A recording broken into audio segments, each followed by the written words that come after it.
E aí, tudo certo? Vamos revisar um assunto que costuma dar um nó na cabeça de muita gente na hora da prova: predicativo do sujeito versus predicativo do objeto.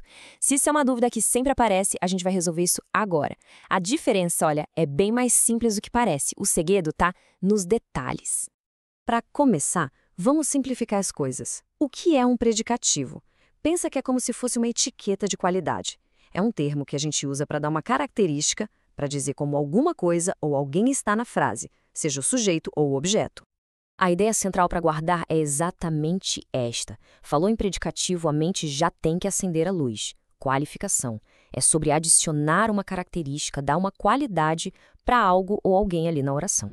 Agora, se liga na primeira grande dica para não errar mais. O predicativo fala de uma qualidade que é momentânea. Um estado que pode mudar. Quando a gente diz ela está triste, a gente sabe que é um sentimento passageiro, né? Já o adjunto adnominal é outra história. Ele aponta para algo fixo. Em fizeram a prova difícil, a dificuldade é uma característica da prova em si. Certo. Com essa base, vamos analisar o primeiro tipo, o predicativo do sujeito. O nome já entrega o jogo, né? O foco aqui é a característica que a gente atribui ao sujeito da oração. Então, o predicativo do sujeito é exatamente essa característica passageira. Ela está lá no predicado, mas se refere diretamente ao sujeito. É a nossa etiqueta de qualidade que descreve como o sujeito está naquele momento. No exemplo, ela está triste, a palavra triste é o nosso predicativo. Repara que ela qualifica o sujeito, ela.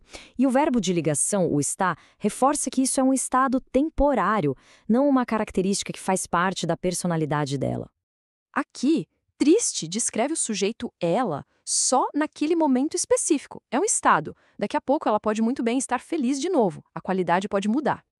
Ah, e isso não acontece só com o verbo de ligação como ser ou estar, não, tá? Vamos ver um exemplo com o verbo de ação, que é onde a dúvida costuma aparecer. Mesma coisa aqui.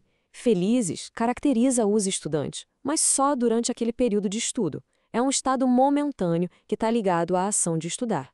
Foi o modo como eles realizaram a ação. Ok, entendido o predicativo do sujeito, vamos para a outra metade da história, o predicativo do objeto. A lógica é bem parecida, mas o alvo da qualificação agora é outro.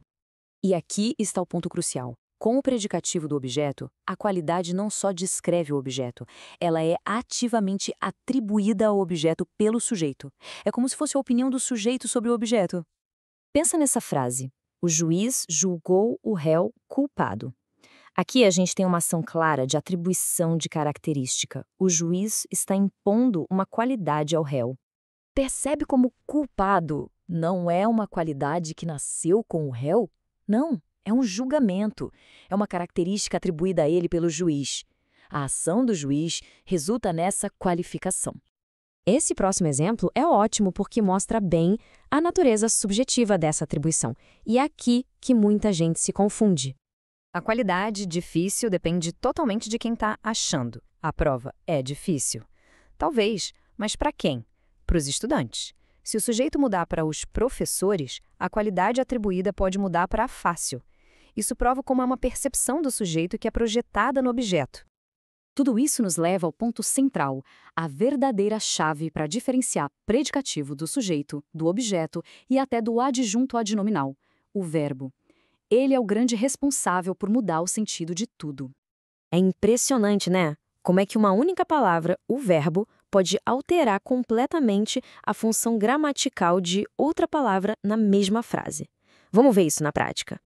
E este slide mostra o poder do verbo. Na frase 1, acharam a prova difícil é uma opinião, um predicativo do objeto. A dificuldade está na percepção deles. Agora, olha a mágica. Na frase 2, a gente troca para fizeram a prova difícil. Pronto, a palavra difícil virou uma característica da prova, um adjunto adnominal. Uma única palavra mudou a análise sintática inteira. Verbos como estes aqui geralmente são um sinal de alerta. Eles quase sempre indicam que o sujeito está prestes a atribuir uma qualidade ao objeto, criando um predicativo do objeto. Eles indicam uma ação de nomear, de julgar, de perceber algo. Ficar de olho neles é um belo atalho.